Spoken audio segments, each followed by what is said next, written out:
It's been 2 weeks, so that means another chapter of Fairy Tail 100 Years Quest in chapter 167 is out, and this actually continues where we left off with the last chapter. And honestly, I enjoyed this chapter a lot. Some quick action, some banter, a reveal, and a really big cliffhanger chapter for the end, leading in for the following chapter. So I'm honestly pretty excited. This was a relatively quick chapter to really go through, so we'll basically just dive right into it. Before we start this video, don't forget to like and subscribe and hit the notification bell for updates on future videos. Really helps and it shows you guys enjoy the content I make here on the channel and shows you want to see more. And if you want to support the channel more directly, go and become a patron on my Patreon. For just $2 a month, you get access to my patron-only Discord server, early access to videos up to a week early that aren't chapter review videos, and other details where you can recommend me stuff to review. And I'm currently setting up stuff for potential live readings or watch parties on a bi-weekly basis once I get things figured out for that. You also get your name at the end of videos starting in September, and you can potentially get a shout out at the end of the video. I'm planning to make the Patreon and the Discord server as fun and as engaging as possible to make it worth your while. And also, if you want, go and use my referral link down below for Advanced GG and use my code GreekWeeb10 to get up to 15% off at checkout for some really nice supplements, shakers, and thermoses from Advanced GG. Really great flavors for focus, energy, and just straight up hydration. You will really enjoy it. Now with that out of the way, on with the video. Chapter 167 of 100 Years Quest, titled A Friend Waiting on the Savage Sea, with the cover image being, quite appropriately, Lucy and Brandish. I love the outfits. They look great. I think I like Brandish's just a bit more. Take that as you will.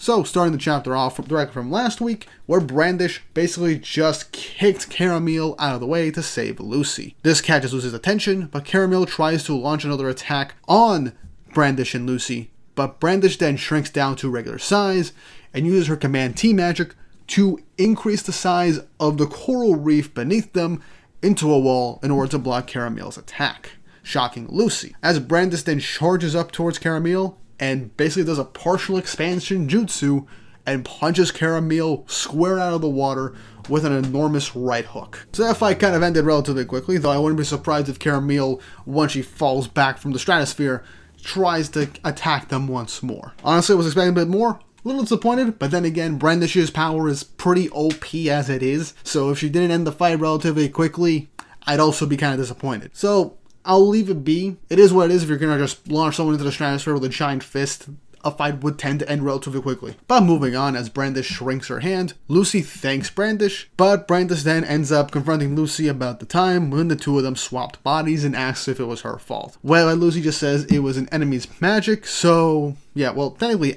enemy's alchemy, Lucy, but we'll let you have it. Brandish says, it's fine. I had fun. I was referring to how she basically humiliated Lucy at the end of the day through it. But, yeah, she had fun at the end of the day, I guess. And that did help Lucy basically one-hit KO 3 opponents. Lucy then asks Brandish why she's here. As Brandish says, don't you sense it? As she then senses an enormous magical power looking down into the ocean floor. As we then get to see the giant magic lacrima that's used to turn people into dragons. But Lucy notices something inside the giant lacrima. As we zoom in, we see a key, Aquarius's key, stuck inside the lacrima. Now, before we do anything, I was going to pat myself on the back saying that the likelihood of us getting Aquarius's key in this arc was very much almost a certainty. I know everyone was saying it. I'm just going to take credit because I want to feel good about myself. And we might end up going towards the direction I was thinking, but we just got to see what the rest of this inevitable battle is going to turn into. Brandish says that she came here because she followed the magic of Aquarius's key. Now my guess is perhaps Aquarius's key ended up being used as like a catalyst for the location, for the dense amount of magic energy for the giant lacrima to be placed into. That'd be a pretty cool thing, especially if like the rest of the 4 giant lacrima have like specific magical relics or items with a large amount of magical power to be used as like the core in order to help it manifest. That'd be a pretty cool thing. That's just a fan theory from me. I just think it's pretty cool. And Lucy asks what the key is doing here as she begins to tear up about her inevitable reunion with Aquarius, as she just launches without thinking towards the giant lacrima to get Aquarius' key. But Brandish then blocks her path, saying, "Sorry, but this is the one thing I can't let you have. Aquarius belongs to my mother. She's not yours." Obviously, the whole rivalry between who will get Aquarius' key is the two of them do have this type of bond with Aquarius since they were little. But Lucy says that Aquarius isn't property, saying that Aquarius is her friend. But as the two of them are arguing about who will inevitably get the key, something circles around the lacrima in the water. As in a nice 2-page spread, the water dragon god Mercphobia circles out from behind the lacrima, being the guardian for this thing. And I mean, yeah, obviously there's going to be a strong chance that the dragon gods are probably going to be around the giant lacrima, which is again why I say this plan was so freaking stupid. But there is a plan to be hashed right now with Lucy and Brandish, so I'll leave it be for now.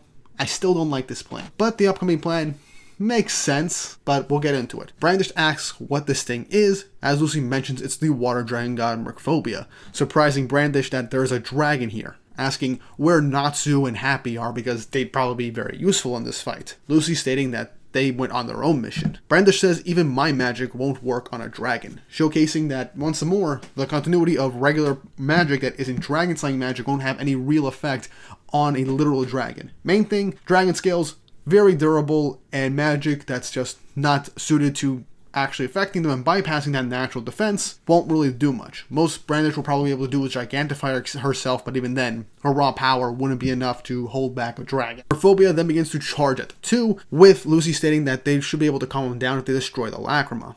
Obviously being a hassle, but it is doable. Lucy begins to draw Mercphobia's attention by seemingly creating an Aquametria, which this attack isn't named, so I can't fully say if it is an Aquametria, but it just feels like the one that makes the most sense because this is Lucy's main attack when in Aquarius form. Granted, probably her only attack that she can do right now, especially since the rest of her spirits are useless underwater.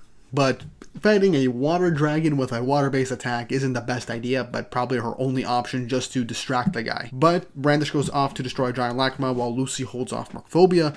As she says, I might just take off with Aquarius' key once to destroy the lacrima. But Lucy smiles, stating, that's not the sort of person you are. Which, once more, feeds into my theory that once this whole conflict really quick is over, the two of them will end up having maybe a battle or something to determine who will officially get Aquarius' key fair and square. I'm all for a rematch between Brandish and Lucy. I would love to see that, but we just gotta wait and see on that. But Lucy keeps using her attack to push back Mercphobia and draw him in as he gets closer and closer. As she then calls out his name, as we get a brief panel flashback of their first interactions with Mercphobia and how he wanted to coexist with humans. She says, you chose to coexist with human. Your noble intent has been thwarted by Ignia. Mercphobia launches Lucy into the air from the impact, with Lucy high in the sky and Mercphobia towering over with his mouth open. We quickly shift back to Natsu as he slams Brian right into the ground, asking where Ignia is. With all Brian's saying is that the age of dragons is beginning, and humans can't beat dragons. With the final page of the chapter showing that Lucy has seemingly been eaten by Mercphobia, ending the chapter. So, what did I tell you? Really big cliffhanger. Mashima loves his cliffhangers, am I right? But yeah, obviously Lucy's not dead. She isn't eaten. My money's on Horologium somehow saving her ass at the last minute, perhaps. That tends to happen, and that is a get-out-of-jail-free card for Lucy a lot of the times in super life-threatening situations. So, my money's on that's going to be revealed next chapter. But I like how this whole thing was presented with Lucy just getting continuously pushed back by Mercphobia with no effort as she's launched in the sky and then seemingly eaten. Now, what happens in the next chapter might be the conclusion with Brandish breaking the lacrima, but I would love if Mercphobia was not brought to his senses from that, and that he's in a seemingly stable state of just pure destruction. But that probably isn't really going to happen, at least for Mercphobia, and maybe in the future with Selene. Also, Aquarius' key is back, which, again, stated this earlier, I think there will be a fight or something to determine the key owner at some point after this whole thing concludes. But now, if Lucy is seemingly eaten, it's up to Brandish to kind of fight off a literal water dragon god and try and break the lacrima and get Aquarius' key. So, there's a lot to juggle here. Brandish is out of her depth. She's not going to be able to do anything to a literal dragon, not to mention a dragon god, no matter how strong she is and how OP her magic is if it can't work on the guy. So, there's a lot to really consider. And based on the structure of these chapters, we'll probably get the conclusion of this interaction within the next 2 to 3 chapters, if I'm being generous.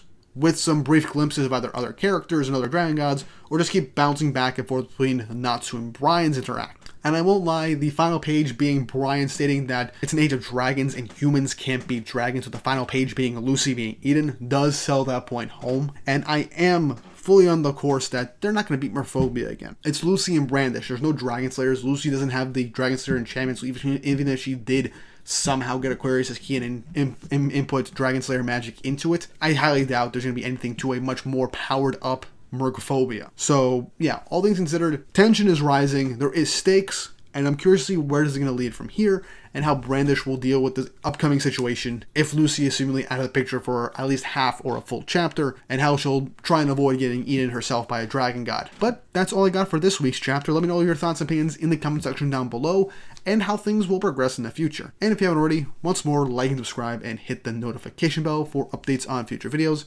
Really helps, and it shows you guys enjoy the content I make here on the channel, and shows you want to see more.